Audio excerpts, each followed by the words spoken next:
Hello friends, నేను మీ JD. Welcome to Bigg Boss updates. Bigg బాస్లో నబీల్ ఆఫ్రిది పరిస్థితి అడకత్తెరలో పోక చెక్కలాగా అయిందంటే అటు ఇటు కాకుండా ఎటో వెళ్ళిపోతుంది అతని ఆట, ఎటో వెళ్ళిపోయినాయి ఓట్లు కూడా. ఎస్, అది ఎలాగంటే ఒకసారి చూద్దాం. First Nabeel Afridi only OG వాళ్ళే ఉన్నప్పుడు మంచి ఆట ఉండే కదా, తర్వాత తగ్గుతూ వచ్చింది. ఎందుకంటే సోనియా ఆకుల నామినేషన్ చేసినా ఎవరు చేసినా బాగా అగ్రెసివ్గా ఉండేటోడు, గేములు ఆడేటోడు, ఇవన్నీ చేసేటోడు.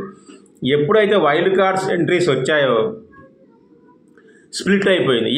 అంటే నిఖిల్ వాళ్ళ పంచన చేరాలి. నిఖిల్ వాళ్ళ పంచన చేరడం చాలామంది తెలుగు వాళ్ళకి నచ్చలేదు. అవునా కాదా కామెంట్ చేయండి. అంటే గేమ్ డౌన్ అయిపోవడం, గేమ్లో అంటే కన్నింగ్ గేమా లేదంటే మీరు ఏమంటారా మీ ఇష్టం, కానీ జనాల్లో వచ్చిన ఫీలింగ్ ఏంటంటే తెలుగు వాళ్ళకి సపోర్ట్ చేయకుండా వీడియోని కన్నడ వాళ్ళతో కలిసి తిరుగుతున్నాడు, వాళ్ళతో కలిసి ఆడుతున్నాడు అనే పరిస్థితి. ఇప్పుడు టాప్ కంటెస్టెంట్ అనుకున్న నబీల్ నిఖిల్ గ్యాంగ్ సరసన చేరడం వల్ల ఏమైందంటే అక్కడేమో నిఖిల్ టాపు, ఇంకా ఈయనకు టాప్కి వెళ్ళే పరిస్థితి లేదు.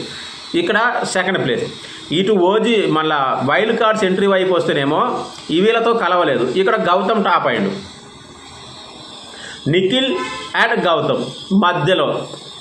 అంటే ఇటేమో ఆడాడు, ఇటు ఆడదామంటే అవతల నుంచి గట్టి అటాకు ఈయన గేమ్ వల్ల. సో డ్రాప్ అయిపోయి జనాల్లో నెగిటివిటీ పెరిగిపోయింది. నిజమా కాదా కామెంట్.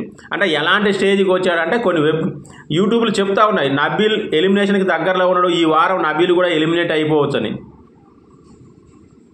సో అట్లా అటు ఇటు కాకుండా తన గేమ్ను తనే పాడు చేసుకొని లీస్ట్ కంటెస్టెంట్ పరిస్థితికి వచ్చేసాడు నబీల్. విన్నర్ అనుకున్న నబీల్ వరంగల్కా షేర్ తెలుగు అబ్బాయి అనుకున్నాడు కాస్త ఇంత దౌర్భాగ్య పరిస్థితి రావడం నిజంగా బాధాకరం.